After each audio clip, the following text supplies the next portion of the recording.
Okay friends, good morning to all of you. अभी आप देख रहे हैं मैंने ये सिमेट्री का जो मॉलिक्यूल दिया है आज के इस वीडियो बनाने के लिए, that is about BCl3। BCl3 means boron trichloride. If you try to draw the picture of BCl3, अगर आप लोग BCl3 को इमेज कर सकते हैं तो हम कुछ इस तरह से BCl3 को ब्लैक बोर्ड में पिक्चराइज कर सकते हैं, यानी कि Cl1, Cl2 एंड Cl3। तो ये BCl3 का मॉलिक्यूल है। अब you are asked a question, what is the question? BCl3 के मॉलिक्यूल में आपको क्या करना है? यू हैव टू प्रूव, आपको साबित करना है कि BCl3 का मॉलिक्यूल उसमें जो इम्प्रॉपर रोटेशन एक्सिस है, जिसको हम अयोगी भ्रमण अक्ष गुजराती में बोलते हैं, यानी कि भ्रमण परावर्तन अक्ष जिसको बोलते हैं, उसके लिए आपको प्रूव करना है कि S31 that is equivalent to C32 when S33 is equivalent to sigma H and then S34 is equivalent to C31 and at last you have to prove that S36 is equivalent to E यानी कि identity. तो इतनी सारी बातें आपको BCl3 के molecule जो है उसको रोटेशन, रिफ्लेक्शन यानी कि भ्रमण परावर्तन अक्ष SN ऑपरेशन आपको करना है, और ये सारी बातें जो बताई है इस क्वेश्चन में जो मांगी है वो आपको प्रूव करनी है। तो हम कैसे कर सकते हैं? आपको कोई ज़्यादा इंटरप्रिटेशन देने की कोई ज़रूरत नहीं है, बहुत सारे लॉन्ग क्वेश्चंस या सेंटेंस या वर्ड्स यूज करने की कोई ज़रूरत नहीं। तो आपको सिर्फ क्या करना है, BCl3 का मॉलिक्यूल जो है उसको आपको पिक्चराइज करना है बस, और उसके ऊपर S रोटेशन S3 आपको अप्लाई करना है बस। जहाँ तक आपको E मिले यानी कि ओरिजिनल स्ट्रक्चर जो मिले वहाँ तक आपको उसको पिक्चराइज करना है बस। अपने आप सारे जो यहाँ पर आंसर्स मांगे हैं, जितने भी प्रूफ मांगे हैं, वो सारे अपने आप उस पिक्चर में आपको दिखाई देंगे और वहाँ पर इंडिकेट करना है। तो शुरू करते हैं। How can you prove? तो first we have to draw the picture of BCl3। If you know BCl3 जो है वो ट्रायंगुलर स्क्वायर प्लेन है, सॉरी जिसको हम हिंदी में क्या बोलते हैं, त्रिकोणीय समतल या त्रिकोण बोलते हैं, यानी कि प्लेन है, ट्राइगोनल प्लेनर मॉलिक्यूल है, यानी कि समतल है। तो आप स्वाभाविक ही उसकी जो प्रिंसिपल रोटेशन अक्ष जो है उसको C3 बोल सकते हैं, लेकिन वो C3 है वो इसमें S3 भी बन सकती है, किस तरह से बन सकती है? देखिए सबसे पहले मैं इसके ऊपर C31 करूंगा, C31 यानी कि आपको ये मॉलिक्यूल को 120 एंगल रोटेट करना है, ठीक है?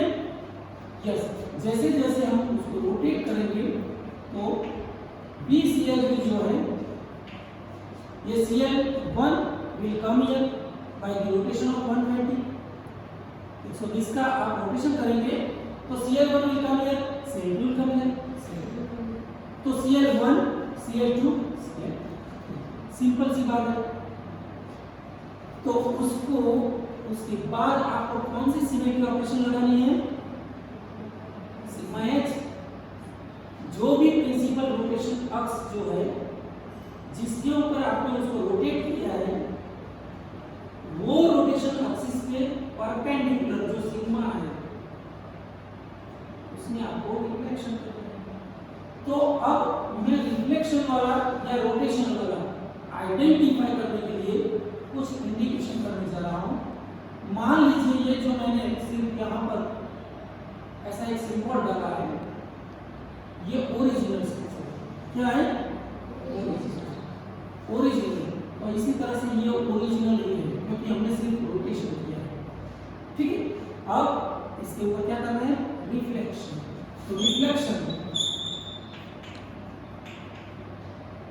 तो रिफ्लेक्शन आपको सिग्मा एक्स क्योंकि ट्राइगोनल प्लेनर है, तो आप जैसे उसको रिफ्लेक्ट करेंगे तो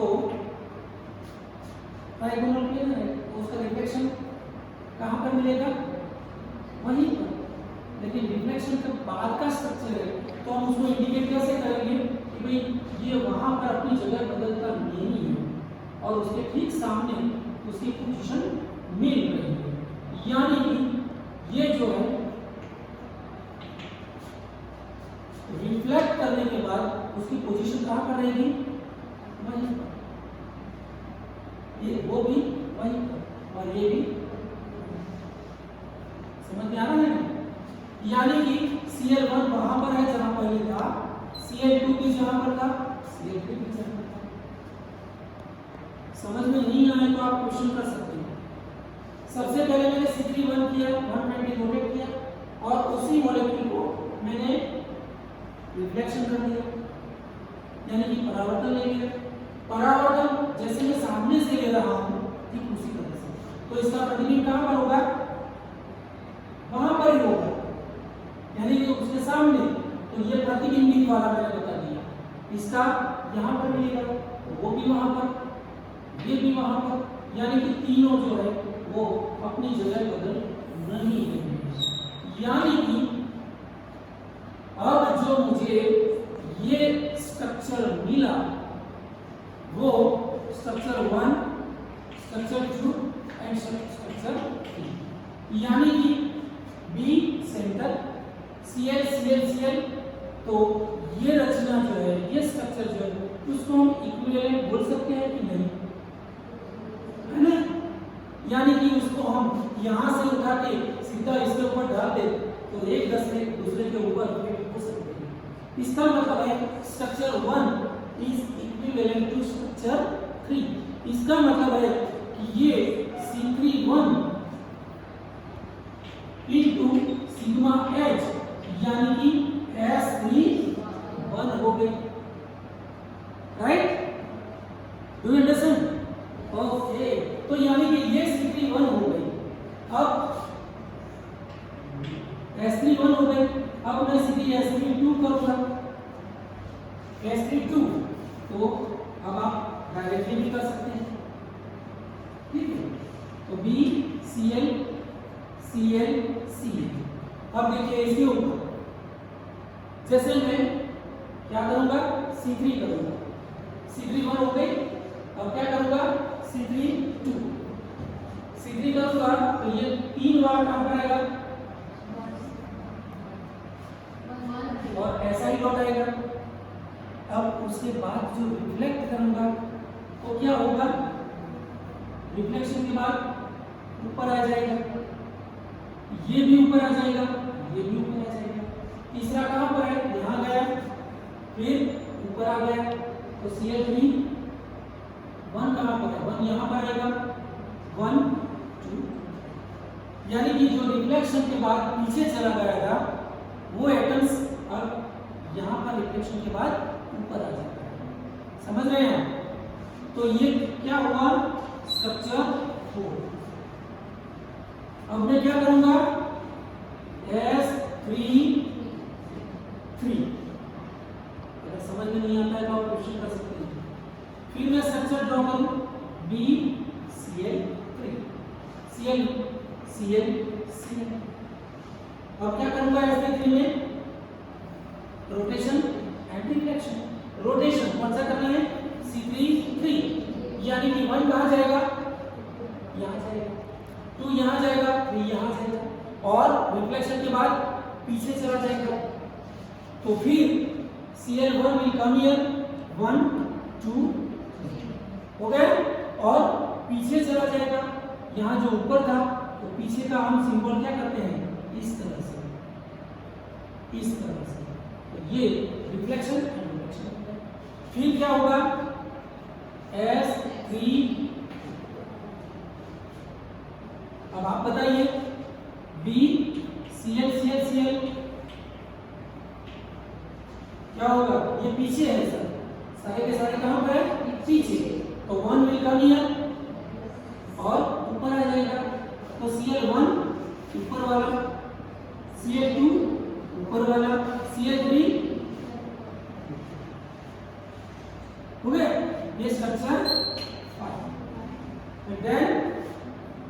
S3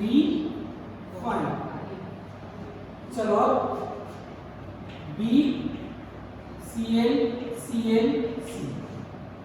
वन यहाँ पर है और वो भी आगे, तो Cl1 will come here, Cl1 2 3। अब जो आगे था वो रिफ्लेक्शन के बाद पीछे हो जाएगा, यानी कि पीछे का सिंबल ये है, तो ये है ये। अब फिर से हम आगे जाएंगे S36, तो S36 में क्या होगा, Cl वन कहाँ पर है, यहाँ पर, वो रोटेशन के बाद यहाँ पर जाएगा, तो Cl1 2 3 और यहाँ पर पीछे है तो अब रिफ्लेक्शन के बाद आगे आ जाएगा, इसका मतलब है Cl1 Cl2 एंड Cl3। अब देखिए ये स्ट्रक्चर और पहले वाला स्ट्रक्चर, यानी कि स्ट्रक्चर 6 configuration 6 and configuration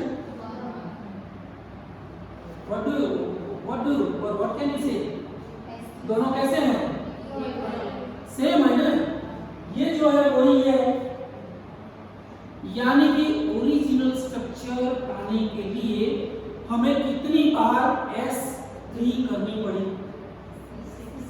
6 बार। इसका मतलब है कि S3 is not equivalent to E, but S36 is equivalent to E।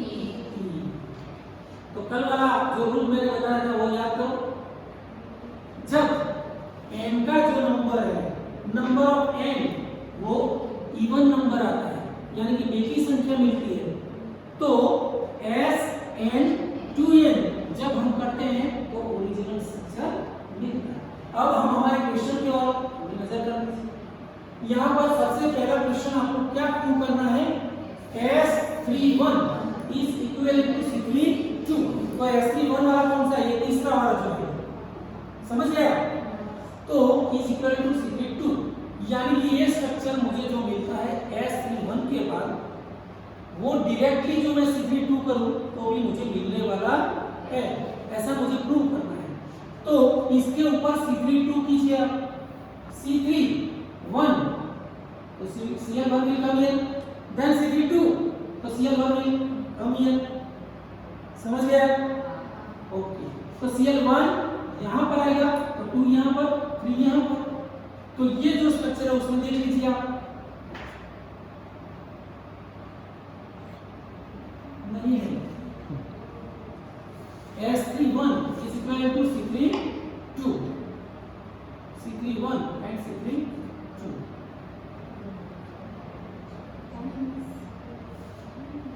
फिर चलो इसको छोड़ो, S33 is equivalent to sigma H, S33 कहाँ पर है, S32 then S33 ये, तो ये देखिए ये पीछे चला गया है सब, Cl1 यहाँ पर है, Cl2 Cl3 सब अपनी अपनी जगह पे, लेकिन पीछे, इसका मतलब डायरेक्टली जो मैं सिग्मा H करूं तो मुझे ये मिलने वाला है, इसका मतलब S33 is equivalent to sigma H, यानी कि यहाँ पर S33 is equivalent to sigma H मिलता है ना, यस। दूसरी बात S34 कहाँ पर है, S34 यानी कि ये स्ट्रक्चर, इसके बराबर क्या है, C31, तो C31 अगर इसके ऊपर मैं C31 करूं तो Cl1 will come here, तो यहाँ पर है, Cl2 will come here और Cl3 will come here, तो बिल्कुल बराबर है, यानी कि ये जो है वो S34 is equivalent to C31 है, और लास्ट वाला S36 is equivalent to E, यानी कि ये लास्ट वाला जो बिल्कुल है ये S34 6 इक्वल टू E मिलता है। अब इसके बारे में जरा देख लीजिए।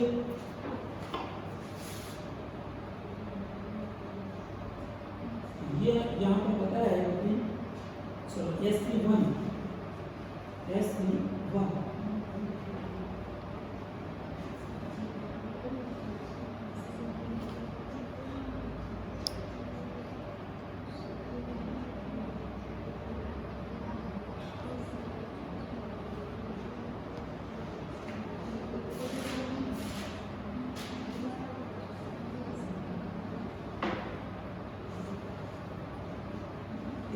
बताया है यहाँ गड़बड़ से यहाँ पर गड़बड़ है टाइपिंग में, यानी कि S32 जो है ना, S32 वो कहाँ पर है? चलो S31 देन S32 यानी कि ये स्ट्रक्चर जो है वो C32 के बराबर है कि नहीं? तो Cl1 C31 के बाद यहाँ पर, C32 के बाद यहाँ पर, तो यहाँ पर है, यानी कि ये जो है वो S32 is equal to C32। Are you happy? Okay, तो इसी तरह से आपको ये सारी सिमेट्री ऑपरेशंस करनी है आपके आंसर बुक में। उसके बाद आपको ये एरो के जरिए डिवीजन करना है और अपना आंसर बहुत आसानी से लिख सकते हैं। और जितने भी मार्क्स उसके लिए अलॉटमेंट किए वो सारे मार्क्स आप गेन कर सकते हैं। अगर ये वीडियो अच्छा लगा हो तो बहुत उसको लाइक करो, शेयर करो, सब्सक्राइब करो और बहुत बार सुन के ये क्वेश्चन अपने दिमाग में स्टोर कर दीजिए।